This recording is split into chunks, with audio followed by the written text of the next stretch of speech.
পূর্ব মেদিনীপুর জেলার বাজকুলে সাত সকালে মর্মান্তিক দুর্ঘটনায় মৃত্যু 2 জন।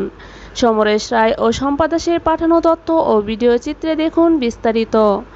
MTV24 সাথে আছে আমি কামরুন নাহার কিফা।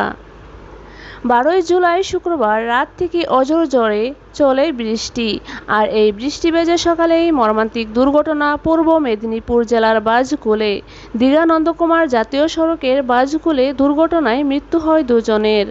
ট্রাক ও মেশিন ভ্যানের সংঘর্ষে ঘটনাস্থলে মৃত্যু 2 ব্যক্তির এবং আহত মেশিন ভ্যানের আরও 2 যাত্রী।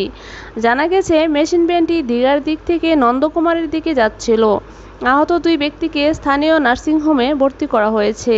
তাদের মধ্যে একজনের অবস্থা আশঙ্কাজনক বলে জানা যায়। খবর পাওয়ার সাথে সাথে ঘটনাস্থলে পৌঁছায় পুলিশ আধিকারিকেরা। মৃতদেহ দুটি উদ্ধার করে হসপিটালে পাঠায় এবং চিকিৎসকরা মৃত বলে ঘোষণা করেন। এলাকায় চাঞ্চল্য ছড়িয়েছে। কীভাবে ঘটল সাত সকালে এত বড় দুর্ঘটনা? প্রশাসন খতিয়ে দেখছেন বিষয়টি।